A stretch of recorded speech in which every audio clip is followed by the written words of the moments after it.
Hello दोस्तों, आज के इस वीडियो में हम लोग बॉडी कैविटी और सीलोम इन एनिमल्स के बारे में जानने की कोशिश करेंगे। यानी जंतुओं में देह गुहा या सीलोम के बारे में आज के इस वीडियो में विस्तार से चर्चा करेंगे। चलिए सबसे पहले जानते हैं बॉडी कैविटी या सीलोम क्या होता है। दोस्तों, एक नली के अंदर दूसरी नली के आयोजन वाले जंतुओं में देह भित्ति तथा आहार नाल के बीच द्रव से भरी एक देह गुहा होती है। इसे सीलोम या वास्तविक देह गुहा कहते हैं। इसमें अन्य सभी आंतरिक अंग स्थित होते हैं। सीलोम भ्रूणीय परिवर्धन के समय मेसोडर्म के स्प्लिटिंग से बनता है। सीलोम शरीर को लचीलापन प्रदान करती है तथा उसमें स्थित अंगों की बाहरी झटकों से रक्षा करती है। तो दोस्तों, इस प्रकार से देखा जाए तो बॉडी कैविटी या सीलोम जंतुओं के अंदर पाए जाने वाला एक ब्लैंक स्पेस होता है जिसमें लिक्विड भरा होता है। इसे ही सीलोम कहते हैं। दोस्तों, इस चित्र में विभिन्न प्रकार के सीलोम को दिखाया गया है। जैसे पहले चित्र में एसीलोमेट लिखा गया है, यानी ये ऐसे एनिमल्स होते हैं जिनमें कोई भी सीलोम प्रेजेंट नहीं होती है। दूसरा है सीडोसीलोमेट, यानी इसमें ऐसे जंतु रखे गए हैं जिसमें एक झूठ मूठ की सीलोम पाई जाती है।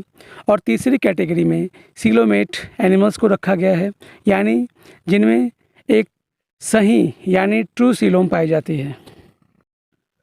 तो दोस्तों, इस तरह से एनिमल्स को सीलोम के बेसिस पे 3 पार्ट्स में डिवाइड किया गया है। पहला है एसीलोमेट, दूसरा है सीडोसीलोमेट और तीसरी कैटेगरी है सीलोमेट की। तो चलिए सबसे पहले जानते हैं एसीलोमेट एनिमल्स के बारे में। दोस्तों, जिन जंतुओं में कोई भी देह गुहा यानी सीलोम नहीं होती है उन्हें एसीलोमेट कहा जाता है। यानी ये ऐसे जंतु होते हैं जिसमें कोई भी सीलोम नहीं पाई जाती है, जैसे पोरीफेरा, सिलेंट्रेटा, चपटे कृमि आदि जंतुओं में। दोस्तों, जैसे इस चित्र में आपको एसीलोमेट यानी विदाउट सीलोम को दिखाया गया है। इसमें सबसे बाहरी लेयर एक्टोडर्म है, दूसरी लेयर मेसोडर्म है, तीसरी लेयर एंडोडर्म है और एंडोडर्म के अंदर एक गट या ल्यूमेन प्रेजेंट है। तो इस तरह से देखा जाए तो इसमें कोई भी सीलोम या कोई भी बॉडी कैविटी प्रेजेंट नहीं है। तो इसलिए ऐसे जीवों को एसीलोमेट कहा जाता है। जैसे कि इस चित्र में देखिए, यह एक पोरीफेरा के इंटरनल स्ट्रक्चर्स को दिखाया गया है। इसमें छोटे छोटे छेद, जिसको ऑस्टिया कहते हैं, से पानी एंटर करता है और फिर उसके बीच में गैप होता है जिसको स्पॉन्जोसेल कहते हैं, उसमें जाता है और फिर ये सारा का सारा पानी उसके ऑस्कुलम से बाहर चला जाता है। तो इस तरह से उसमें सीलोम तो नहीं होता है, लेकिन उस छोटी सी गैप होती है जिसको स्पॉन्जोसेल कहा जाता है। तो इसलिए पोरीफेरा एसीलोमेट की कैटेगरी में रखे गए हैं। तो चलिए अब जानते हैं दूसरे प्रकार के एनिमल्स के बारे में जिनको सीडोसीलोमेट कहा जाता है। दोस्तों, कुछ जंतुओं में उनकी देह भित्ति तथा आहार नाल के बीच एक कूट गुहा होती है जो एम्ब्रियो की ब्लास्टोसेल से विकसित होती है तथा इस पर मेसोडर्म का लेयर नहीं होता है।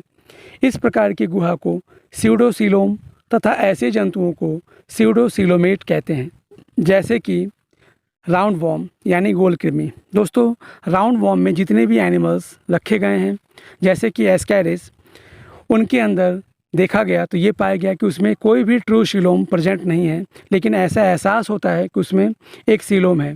तो इसीलिए इसको सीडोसीलोम कहा जाता है और ऐसे एनिमल को सीडोसीलोमेट कहा जाता है। जैसे कि इस चित्र में सीडोसीलोमेट कंडीशन को दिखाया गया है। इसमें सबसे बाहरी लेयर है एक्टोडर्म, दूसरी है मेसोडर्म और सबसे अंदर की लेयर है एंडोडर्म और उसके अंदर ल्यूमेन ऑफ गट प्रेजेंट है।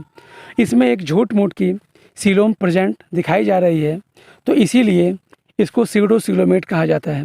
दोस्तों, any organism which has a false body cavity pseudocoel is said to be a pseudocoelomate, यानी जिसमें एक फॉल्स बॉडी कैविटी होती है उन्हें ही सीडोसीलोमेट कहा जाता है। और चलिए अब जानते हैं तीसरी कैटेगरी सीलोमेट के बारे में। दोस्तों, जिन जंतुओं में वास्तविक सीलोम होती है उन्हें सीलोमेट कहते हैं। इनमें देह भित्ति एवं आहार नाल के बीच की गुहा मेसोडर्म से विकसित होती है, जैसे एनेलिड्स, आर्थ्रोपोडा, मोलस्का, इकाइनोडर्मा और कॉर्डेटा आदि। दोस्तों, जैसे इस चित्र में देखिए, यह एक सीलोमेट एनिमल्स की बॉडी कैविटी को दिखाया गया है।